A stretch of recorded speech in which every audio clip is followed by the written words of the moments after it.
Welcome back to Cinematic this week. I can say that now, every Friday at 8.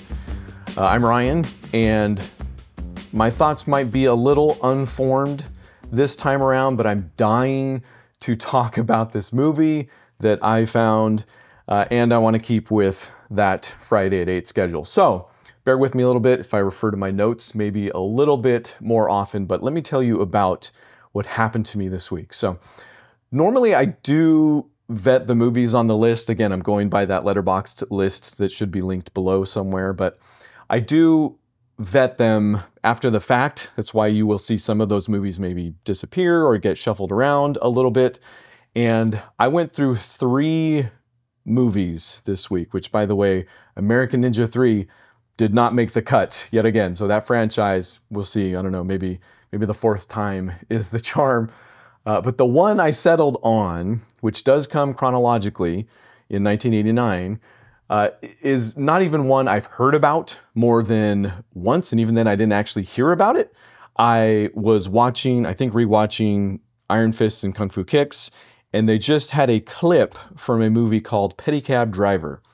Didn't talk about it at all. They were talking about something else, and that clip just kind of made what they were talking about. So, kind of on a whim, I just put it on the list because that's how, okay, not every movie on the list is there on a whim, but some more so than others. And this was one that, again, this is only maybe a few months ago too. So late edition, kind of out of nowhere. And there isn't a ton on the internet about this thing. You know, the Wikipedia entry is one that just is kind of a glorified cast list, if anything. So I just had zero idea of what I was getting myself into with this. So when Mang Hoi shows up, like right off the bat, which that might be a me thing. I don't know that Mang Hoi is a name that, you know, gets mentioned all that much, but he directed Blonde Fury, and I really like Blonde Fury. So Mang Hoi is somebody that I always talk about whenever he shows up. I think he was in Millionaires Express too, I probably mentioned. He plays one of the convicts there. So when he shows up, and then Corey Yuen shows up, which we have talked about at length, did No Retreat, No Surrender, Righting Wrongs, of course. He was in Zoo Warriors for like a second. And then Eric Song shows up, who's one of the Lucky Stars troupe. And they're in kind of they seem like they're a part of 2 different unions that are having some sort of negotiations. There's the Pedicab Drivers Union featuring Sammo Hung, which, again, by the way, did I mention, also in this, directed the movie. It's him versus Corey Yuen, who is credited as a coolie. So I don't know if it's like a coolies union or however you want to put that, but they're trying to negotiate. It breaks down and turns into just an all-out rumble. And I talked about The Inspector Wears Skirts last week, and I really liked The Inspector Wears Skirts last week, but I talked about how the beginning was just a great beginning, you know, ninjas exploding, the whole 9. I'm like less than a minute into the beginning of this one when I'm like, oh, okay, we're back. Like, this is not that The Inspector Wears Skirts is it might have been trading on the spectacle a little bit more than like the choreography or the direction, so to speak, even though Cynthia Rothrock is not bringing it in that. But in the beginning of this, even though it's just an introductory scene, introductory fight, introductory rumble, I'm already like, oh, is this going to be the fight of the movie? There's tons of inventive choreography. Sammo himself is just multi-flipping over tables at one point. The stooging is back. There are 2 that bring down fluorescent lights from their fixtures and basically have an all-out lightsaber battle with sound effects and everything. There's some straight-up Three Stooges bits. So, again, as much as I liked something like The Inspector Wears Skirts, the differences are becoming more and more noticeable. I don't know. I don't know if you needed to watch 33 movies before this to maybe tell the difference on that. But it's good to be back, let's say, in a way. But I would be underselling it. Yes, underselling it if I told you that the fighting was the focus. So there are 4 main pedicab drivers. Sammo Hung plays a character by the name of Fat Tongue. of course. Mang Hoi plays Rice Pudding. Max Mock plays Malted Candy. These are their character names. I am serious. In fact, we saw Max Mock in the Magic Crystal. He played Cynthia Rothrock's Interpol agent partner. Lowell Lowe plays Sanshaw Cake in this one. And they're the main Pedicab brothers, you could say. They all fall in love with a girl I mean, they love each other, but they each have a girl that they're kind of going for. Mang Hoi is actually married with 2 little kids, and Lowell Lowe's character spends his time at the brothel, let's say.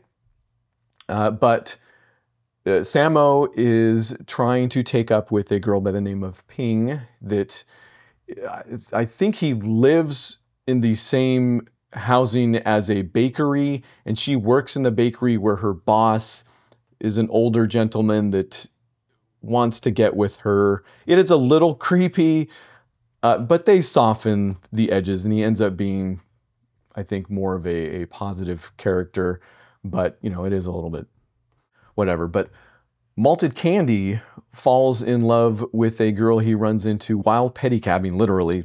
He runs her over and destroys one of her shoes, so he buys her a new pair of shoes, and it's this really pretty pair of kind of ruby red slippers, and it's very cute. The courtship that they have is extremely positive, love at first sight. It's all very nice and is kind of the relationship of the film. Like, it's the centerpiece of the film. None of these, okay. There might be one fight that could also be the centerpiece of the film, but not within the confines of the film. You'll see what I'm talking about. But for the most part, we're looking at Max Mock's character, Malted Candy, and his girl, Tsiu Tsui, played by Fenny Yuen. Elsewhere, John Shum, who is another one of the Lucky Stars troupe, is a gangster of some sort who shows up to murder a new father while his wife is giving birth to that child. So he's a bad guy. And I don't know what happened to just shooting the dog, but he's a very bad guy who, it seems, on the way back from doing that, makes, let's say, an aggressive pass at Sammo's girl, Ping. And they, in trying to escape, because he's always traveling with his thugs, John Shum's character is a weasel for the most part. He doesn't have any fighting ability in this thing. He's backed up by a beast that we'll talk about later. But a pedicab chase ensues, which is fantastic. I would bet that sequence alone took months to film, just up and down walls, downstairs, the whole everything.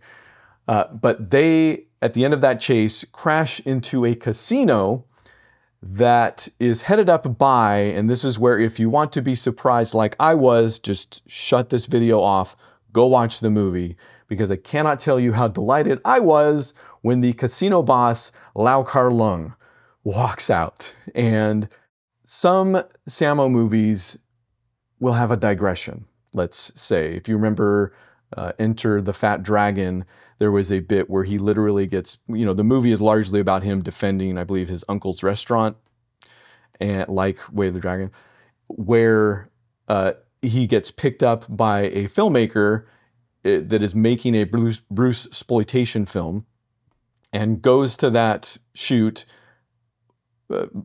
kicks everybody's butt, and also takes the opportunity to talk about Bruce Lee and honoring his legacy and stuff like that. So that fight, not really a part of anything else in that film, but great. This fight, which he does face off with Lau Kar Lung here in the casino, not necessarily a part, you know, it's not driven by the plot or anything like that. It's driven by everything else. So if you're, you know, at any point being like, okay, now why are we in the casino? You're just asking the wrong questions. We're in the casino because Lau Kar Lung's in the casino and him and Sammo need to fight. And this is the fight that might also be the centerpiece of the film. It is, like, if you're looking for fights, this is the fight. This is, if you probably just search Pedicab Driver on YouTube, this is going to be the link you see over and over and over again. And not just because of the top tier choreography, direction, characterization even in this thing. It's because it's a fight that exceeds the confines of the movie. It's Sammo paying deference to Lau Kar-leung. It's just two giants facing off no matter how you slice it. And it is that good. Lau Kar-leung was 55 when he filmed this fight. And yeah, I think at one point he gets up on top of a bar after doing 7 flips or whatever it is. I think the dude that's on top of the bar is a double at one point. But other than that, and it almost seems like far more complicated and technical moves going on. It's Lau Kar-leung. Why wouldn't it be, to some extent? So it's worth the price of admission alone. There's way more to appreciate with this film, even beyond just the fights. But I'm having a moment watching this. Lau Kar-leung comes out. They're having this fight. It's fantastic. I'm just like, this is why I love doing this series, because I can take a movie like Pedicab Driver, I've heard about exactly one time, and again, 90% of this is me. Anybody else that's been studying this for longer than, oh gosh, how long have we been doing this series now? Still, compared to the 40-something years I've been on this planet, not very long, but I can pick this movie kind of out of the blue, as it were, and it's this, This is why I love doing this series. But the story does go places. So it turns out Malted Candy's girl is a prostitute. She works at the brothel that Lo Lo's character frequents. And she's basically indentured to Fifth Master, who runs the place. There's a middle manager in between them who's a little bit more sympathetic, it seems. But for the most part, she kind of has no way out, even though she thinks she's going to be able to buy her way out. And darn if they don't turn it into several tense moments full of acting and drama and feelings. And Lam Xing-ying, by the way, who shows up kind of late in the film, and exits fairly quickly as well, but does a fantastic job. It's great to see him. There's a dinner scene between her and the group where, Lo Lo's character sits down and recognizes her, and does he tell? Does he not? He does tell. There's a blow up. She runs off. Malted Candy's character basically writes off the whole thing, but is heartbroken. But then Ping, Nina Li Chi's character, Sammo's girl, gets the monologue where she tells everybody off, and they're like, oh shoot, we were wrong. So Malted Candy takes off after his girl, who then herself gets just a show-stopping monologue. I'm not going to do it justice, but even in the translation, listen to this stuff. A long time ago, a voice deep within me spoke of hope, but I was weak. I gave in to fate. I couldn't help it. Since then, I've seen myself as a dead body until I met you. I dreamed I could start all over again. I was wrong. And it hits, and she sells it, and even this bit, after the Lau Kar-leung fight, is great. Even this non-fighting bit in this Sammo Hung movie is really good. I almost got to wonder if this is like 4-quadrant filmmaking for the time and place. I don't know if you've heard that phrase before, but the idea that you can make a movie that appeals to males and females above and below 25 years old appears to be the cutoff here and there. But this feels like one of those movies for the time. And I'm old enough that I feel like I'm a sucker for all of it. I'm starting to cry at everything and anything. So give me the fights, but also give me the sappy stuff. If it's made well, I'm going to be a sucker for it. But even then, that's probably all for nothing if it doesn't come together at the end. Not all for nothing. I can certainly put up with a lot. But luckily, Pedicab Driver all comes together at the end. Malted Candy, heartbroken after that monologue from Siu Choi, takes off. He's fighting his friends. He's drinking himself to death, ready to give it all up. His friends manage to bring him back, literally, to Siu Choi's house. And it features just everybody coming together to solve the problem. In fact, once they do get the couple back together, they sell all of their pedicabs to pay for his wedding, the wedding between the two. And that kind of ties that knot, so to speak. But Fifth Master knows that she has tried to leave the brothel, so he sends his thugs, and all hell breaks loose. The last 15 minutes of this movie are just an absolute ride. I do not know who will or who will not survive, and I will not spoil that for you, actually. It's a complete knockdown, drag out with machetes throughout Mang Hoi's house. He gets into it, his wife gets into it, his kids are in the room. Malted Candy at one point, trying to escape, just picks up his wife and is running down the stairs, and they fall. There's actually quite a few stair stunts in this one, which I'm still blown away by. Like, nobody's not getting hurt in real life during those stunts.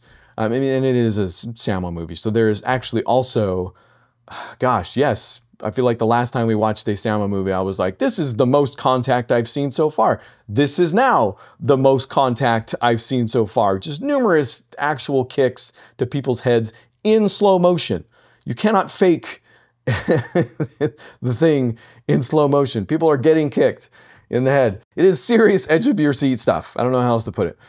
But Sammo's not there for any of it. And if there's anything of a theme going on here with some of Sammo's movies, I think this was the same thing with Millionaire's Express too, if I remember correctly. He's off kind of doing his own thing, reflecting in some way so he can come back and kind of save the day. But he doesn't do it alone this time. He actually takes Mang Hoi along for the ride, who is about to take off with him, and then his wife is like, yells his name, and then he's like, I should stay with my family. And then his wife says, go get him. And he's like, I should go get him. And they both take off. Mang Hoi takes the top level, who ends up being the first to interact with John Shum's character, with Fifth Master, to take him out, while Sammo is going through who's really the big bad in this film in the form of Billy Chow. And I was surprised I hadn't talked about him yet. I think it was because I have seen Blonde Fury before, and he plays one of the heavies in that as well. But he's Fifth Master's #1 in this movie. So he's, again, since Fifth Master doesn't have any actual fighting skills, he's just a weasel. The fight that Sammo has to get done is with Billy Chow. And dude's a kickboxer by trade, a championship kickboxer, kind of shades of, and I don't know necessarily who started this, but maybe it's because of the broad strokes. You know, they know putting a brawler with quick, lithe Jackie and or Sammo, I would still include him in that category, is just visibly entertaining. Like, you can tell the differences in the fight style, the way they choreograph it and whatnot. And Billy Chow's a tall dude, huge dude, who I don't even think they're shooting anything at 22 frames in this. He's just a little bit quick for his size. So he's going at Sammo just like a beast, and Sammo's coming back quick and strong as he does. And it's just another fantastic, you know, package, choreography, direction, whatever. You know, shades of Benny Urquidez, Bill Wallace, what have you. What a movie.